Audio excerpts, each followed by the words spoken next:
บายดีพี่น้องปองปายโมสุขคนเนาะมื้อนี้จะพาพี่น้องไปยามเบ็ดเนาะก็มาคนเดียวคือเก่าเนาะพี่น้องเนาะมายามเบ็ดตามท้องไร่ท้องนาวิถีชีวิตของชาวไร่ชาวนาเนาะคือสี่พี่น้องกำลังดำเนาะ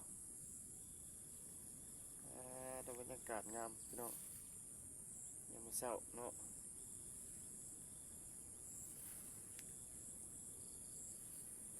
ก่อนจะไปเด้อพี่น้องอย่าลืมกดไลค์กดแชร์เด้อ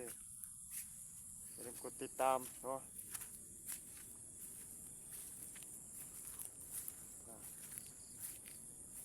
บรรยากาศยามมื้อเช้าพี่น้องฟ้าครึ้มมื้อนี้ก็ได้บ่ฮู้ว่าสิสายๆปานนี้หรือสิตกบ่เอ้าบ่เว้าหลายเนาะพี่น้องผสมกันเลยพี่น้องไปลุยกันเลยว่าสิมานหรือบ่มานเนาะ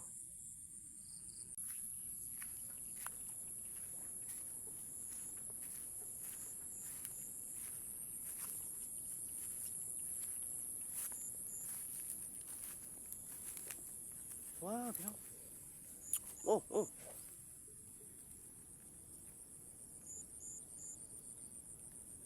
ว้าสายเข่งตึงเลยพี่น้อง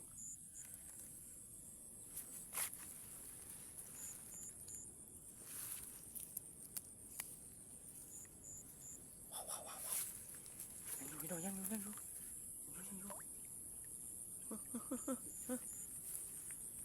ว้าวเดี๋ยว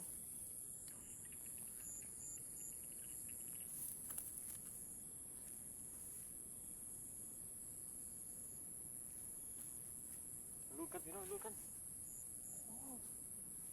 ว้าว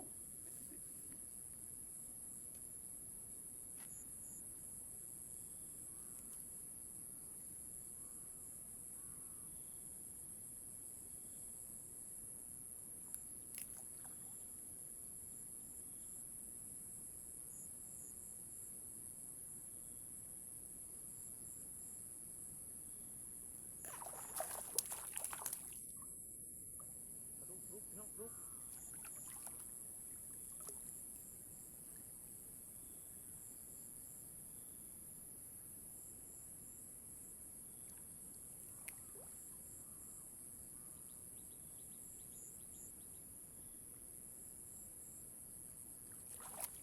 ว้าวพี่น้อง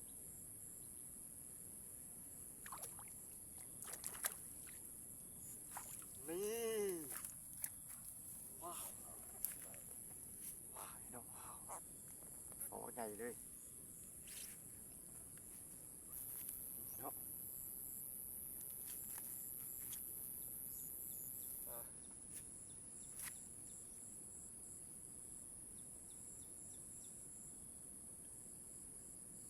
ปลาดุกมาลุ้นกันพี่น้องอันนี้อุปกรณ์เฮานี่อุปกรณ์เฮาเนาะ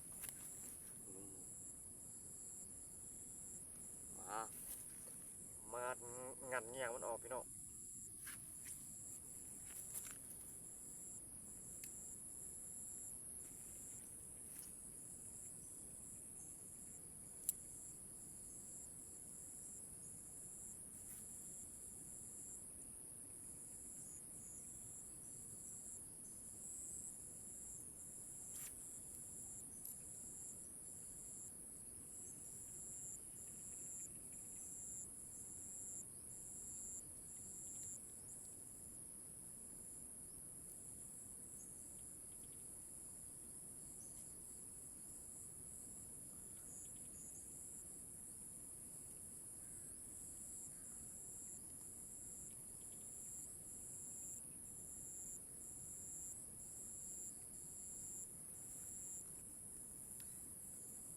ได้หนึ่งแต้มเฮามื้อนี้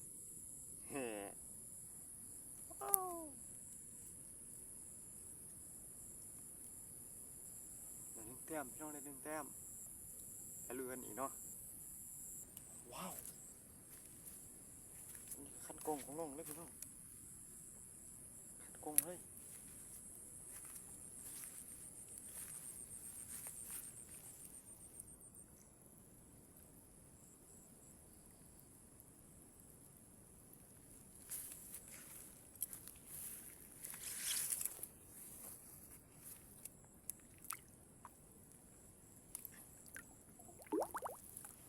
พี่น้อง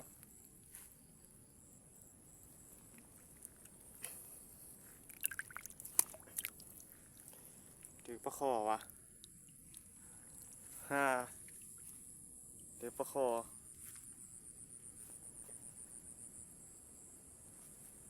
ถือปลาคอเนาะตัวนี้เนาะ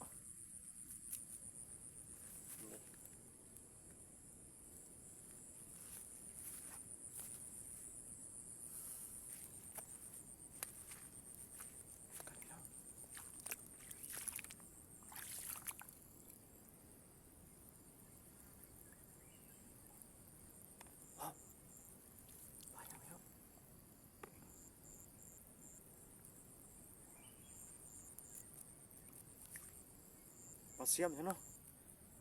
ปลาเสียมปลาเสียมโอ้เกี่ยวกับเขาเลยพี่น้อง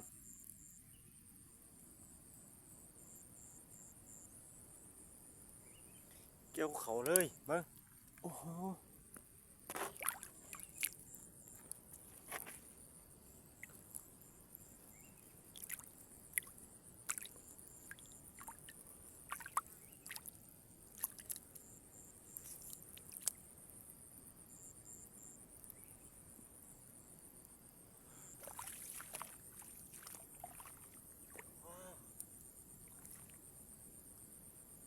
ออกอ่างงางเลยเนาะ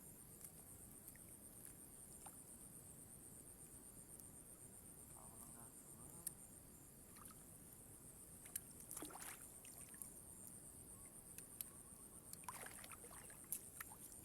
สวัสดี